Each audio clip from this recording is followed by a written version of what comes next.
কিন্তু আজ আমি আসলে আপনাদের সঙ্গে যেটা নিয়ে কথা বলতে চেয়েছিলাম সেটা হলো ব্যবসার মধ্যে চ্যালেঞ্জগুলো। মানে আমি তো বললামই যে ব্যক্তিগত চ্যালেঞ্জগুলো আমাদের প্রত্যেকের জন্যই আলাদা এবং আমরা যেভাবে সেগুলোকে মোকাবিলা করি সেটাই ওই চ্যালেঞ্জগুলোর ফলাফলে অনেক বড় পার্থক্য এনে দেয়। আর আমি মনে করি প্রতিটা পরিস্থিতি থেকেই কিছু না কিছু ইতিবাচক দিক নেওয়া যায়, আর ওই চ্যালেঞ্জগুলো থেকেও সব সময় শেখার কিছু থাকে। এই চ্যালেঞ্জগুলোর মুখোমুখি হয়ে সেগুলোকে কাটিয়ে উঠতে বা সমাধান করতে গিয়ে আপনি আরো ভালো মানুষ হয়ে ওঠেন, যেভাবেই হোক না কেন।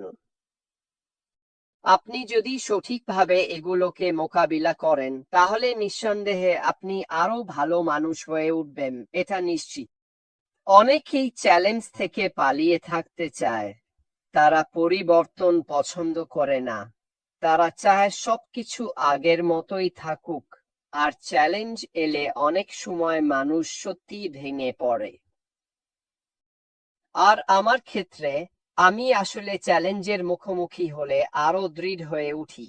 আমার সামনে যে চ্যালেঞ্জ আসে সেটার মোকাবিলা করতে আমি প্রস্তুত হই, কারণ আমি সত্যিই মন প্রাণ দিয়ে সেটার মধ্যে ডুবে যেতে পারি। যদিও আমি হয়তো সেই চ্যালেঞ্জের জন্য খুব একটা মুখিয়ে থাকি না, তবুও জানি আমি মন দিয়ে চেষ্টা করলে সেটা সামলাতে পারবো, আর আশা করি সেই চ্যালেঞ্জটা সমাধানও করতে পারবো। এখন ব্যবসায় নানা ধরনের চ্যালেঞ্জ থাকে। ব্যবসার বাইরেও অর্থনৈতিক অস্থিরতা আছে। খরচ বাড়ছে, এটা তো স্পষ্ট।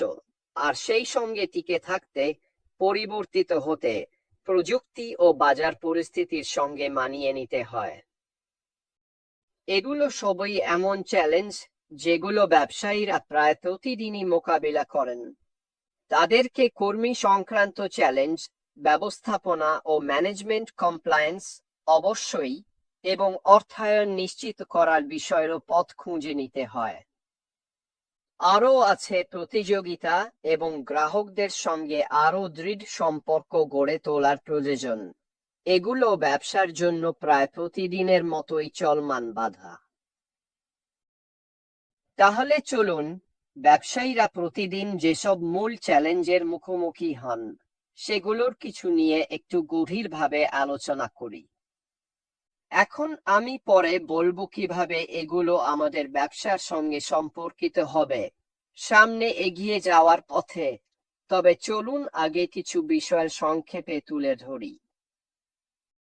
অর্থনৈতিক অস্থিরতা এবং বাড়তে থাকা খরচ। মুদ্রাস্ফীতি, কাঁচামালের খরচ বৃদ্ধি, কর্মচারীদের মজুরি এবং অন্যান্য প্রয়োজনীয় খরচ বাড়ার ফলে লাভের পরিমাণ কমে যেতে পারে এবং ব্যবসাগুলোকে খরচ খুব সতর্কভাবে পরিচালনা করতে হয়। আবার প্রতিযোগিতায়ও টিকে থাকতে হয়। এটা সবসময় অনেক ব্যবসার জন্য একটা বড় সমস্যা।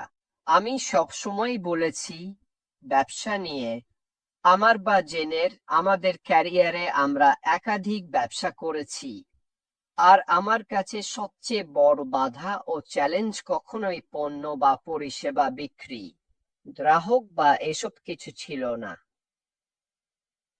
সবচেয়ে বড় বাধা ছিল আমাদের জন্য নির্দিষ্ট খরচ, আর এই নির্দিষ্ট খরচগুলোই আসত মুদ্রাস্ফীতির সেই অংশ থেকে। মানে ব্যবসা চালাতে যেসব অপরিহার্য জিনিস লাগে সেগুলো থেকেই। আর যখন এগুলো তোমার লাভের পরিমাণ কমিয়ে দেয়, তখন যদি তুমি জানো যে নিজের দিক থেকে দাম বাড়াতে পারবে না যেভাবে আমরা কোনো কিছুর জন্য চার্জ করি, তাহলে সেটা অন্য দিক থেকেই চাপে পড়ে যায়। এটা ব্যবসার জন্য একটা চ্যালেঞ্জ।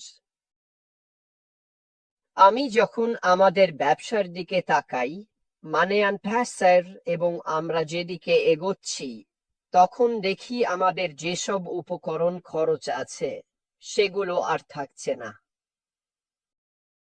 আমি এতে কি বোঝাতে চাচ্ছি? কারণ আমাদের কাছে যা থাকবে তার বেশিরভাগই ডিজিটাল পণ্য এবং পরিষেবা হবে। তাই আসলে এমন কোনো পণ্য নেই যা আমাদের বিক্রি করার জন্য তৈরি করতে হবে। এটা একটি ডিজিটাল পরিষেবা। তাই উপকরণের সঙ্গে সম্পর্কিত যেসব নির্দিষ্ট খরচ আছে সেগুলো আর থাকবে না। এটা কি মানে ভবিষ্যতে আমাদের কোনো শারীরিক পণ্য থাকবে না? আমাদের সিইও ইতিমধ্যেই জানিয়েছেন কোনো না কোনোভাবে আমাদের শারীরিক পণ্য অবশ্যই থাকবে, এবং স্পষ্টতই উপকরণের খরচের জন্য এটা তাদের জন্য একটি চ্যালেঞ্জ হবে।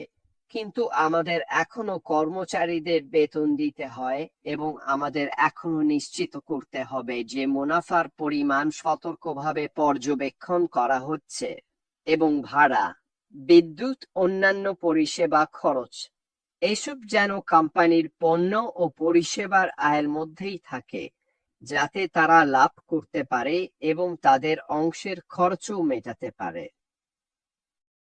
আমরা এটাও জানি যে আমাদের সিইও চান নতুন ব্যবসার অধিভুক্তদের, মানে আমাদের, তিনি যতটা সম্ভব আইনিভাবে সবচেয়ে বড় অংশ দিতে পারেন সেটাই দিতে। এটা যেন তার বা কোম্পানির কাছে না যায়, বরং আমাদেরই যতটা সম্ভব বড় অংশ দিতে চান তিনি। এছাড়াও সরবরাহ শৃঙ্খলেও বিঘ্ন ঘটছে।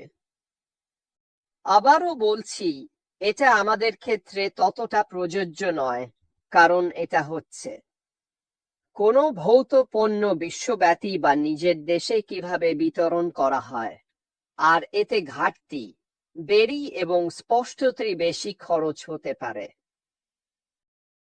এবং ব্যবসাগুলোর অপারেশনাল খরচ কমানোর উপায় খুঁজে বের করতে হবে, যেমন চুক্তি পুনর্নবীকরণ, আউটসোর্সিং এর সুযোগ খোঁজা এবং দক্ষতা বাড়ানো, এই চ্যালেঞ্জগুলোর মোকাবিলা করার জন্য। মনে রাখো, আমি শুরুতেই বলেছিলাম সব চ্যালেঞ্জ আমাদের সামনে রয়েছে। আমরা এই চ্যালেঞ্জগুলোর মুখোমুখি কিভাবে হই সেটাই আমাদের সাফল্যের পার্থক্য গড়ে দেবে, সেটা ব্যক্তিগত হোক বা ব্যবসার মাধ্যমে হোক। এবং আমাদের সত্যি নিশ্চিত করতে হবে যে কখনো কখনো আপনাকে একটু পেছনে সরে দাঁড়িয়ে আপনার সামনে থাকা চ্যালেঞ্জটা ভালোভাবে দেখতে হবে, যাতে আপনি বুঝতে পারেন কোন কোন বিষয়ে কাজ করা দরকার, কোনটা আগে কোনটা পরে, যাতে আপনি আপনার সামনে থাকা চ্যালেঞ্জগুলো থেকে সবচেয়ে ভালো ফলাফল পেতে পারেন। আমি নিশ্চিতভাবে জানি আমাদের সিইও তার চ্যালেঞ্জগুলোর মুখোমুখি হয়েছেন, এবং এটাই অন্যতম কারণ যে আমরা আজ যেখানে আছি সেখানে পৌঁছাতে পেরেছি, কারণ তিনি মেনে নিয়েছেন যে তার সামনে যেসব বিষয় আছে, যেসব চ্যালেঞ্জ আছে, সেগুলো তাকে নিজের জন্য এবং তার ব্যবসার জন্য মোকাবিলা করতেই হবে। এবং তিনি নিঃসন্দেহে সেই ব্যক্তি যিনি নিশ্চিত করবেন যে তিনি এই কাজের জন্য প্রস্তুত, এবং তিনি অবশ্যই তার সামর্থ্যের সবটুকু দিয়ে তার সামনে থাকা চ্যালেঞ্জগুলো থেকে সবচেয়ে ভালো ফলাফল বের করে আনবেন। ওয়ার্কফোর্স ম্যানেজমেন্ট, ঠিক আছে, ট্যালেন্ট অর্জন এবং ধরে রাখা, এটা সব সময় ব্যবসায় একটা বড় সমস্যা। দক্ষ কর্মী খুঁজে পাওয়া এবং তাদের ধরে রাখা একটা বড় চ্যালেঞ্জ, বিশেষ করে প্রতিযোগিতামূলক বাজারে। এখন নিঃসন্দেহে আইটি দুনিয়া একটা প্রতিযোগিতামূলক বাজার। এখনকার সময় যতগুলো কোম্পানি আছে তাদের দিকে তাকালেই বোঝা যায় তারা সবাই খুব দক্ষ ব্যক্তিদের খুঁজছে, যাতে তাদের ব্যবসায় যোগ দিয়ে তারা ভবিষ্যতের জন্য নতুন উদ্ভাবন এবং আইডিয়ার জন্য সবচেয়ে দক্ষ কর্মী পায়। এটা সত্যি প্রতিটি কোম্পানির জন্য অত্যন্ত গুরুত্বপূর্ণ একটা বিষয়।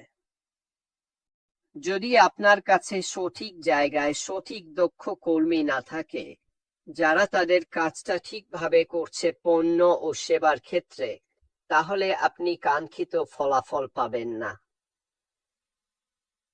আপনি বুঝতে পারছেন আমি কোন দিকে ইঙ্গিত করছি? আমাদের ইতিমধ্যেই বলা হয়েছে যে প্যাসিভে আমাদের সঠিক জায়গায় সঠিক মানুষ ছিল না, আর এটাই আংশিক কারণ যে পণ্যগুলো বারবার বিলম্বিত হয়েছে।